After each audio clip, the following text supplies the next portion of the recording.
Spin pitch হয়েও Nahid Rana শরীফুলের কিপটামি bowling, ওদের গতির কাছে আজকের ম্যাচটা আমরা জিতেছি।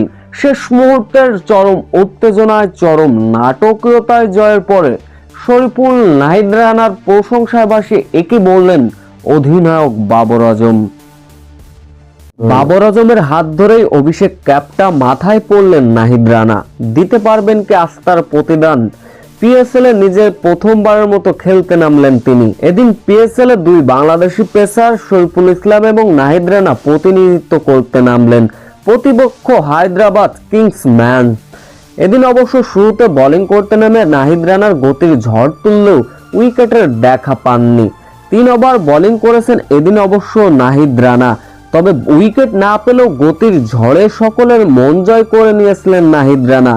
3 ওভার বোলিং করলেন, কিপটামি বোলিং করলেন, 30 রান খরচ করলেন। অন্য প্রান্তে শরীফুল ইসলামও দিয়েছিলেন তার আস্থার প্রতিদান।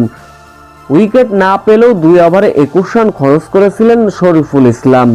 শরীফুলদের এমন গতির সামনে হায়দ্রাবাদ তুলতে পেরেছিল সব কয়টি উইকেট হারিয়ে 145 রান। এই লক্ষ্য তাড়া করতে নেমে অবশ্য শুরুটা ভালো না হলেও পেশোয়ার জালমির দ্বিতীয় উইকেট জুটিতে মোহাম্মদ রেজওয়ান, কুশাল মেন্ডিসরা প্রতিরোধ গড়ে তুললেন। শেষ পর্যন্ত কুশাল মেন্ডিস 27 রানে যখন সাজঘরে ফিরলেন, বাবর আজমের ব্যাটিংয়ে ভর করে 13 ওভারে দলীয় রান 100 পার হয়ে গিয়েছিল বাবর আজমের দলের। তবে শেষ পর্যন্ত বাবর আজম খেলে গিয়েছিলেন 43 রানের ইনিংস, যার ফলে শেষ 4 ওভারে পেশোয়ার জালমির বলে বলে রান উইকেট ছিল হাতে 6টি। মূলত এরপরে ইউসুফ এবং আব্দুল সামাদ, ইফতেখার আহমেদের ব্যাটিংয়ে ভর করে বড় জয় তুলে নেয় পেশোয়ার জালমি। এদিন অবশ্য ম্যাচ জয়ের পর কথা বলেছেন পেশোয়ার জালমির অধিনায়ক বাবর আজম। স্পিন কন্ডিশনে স্পিন পিচে নাহিদ রানা এবং শরীফুল ইসলাম যে দুর্দান্ত বোলিং করেছেন, কিপটামি বোলিং করেছেন, তাতে রীতিমতো মুগ্ধ হয়ে গেছেন বাবর আজম।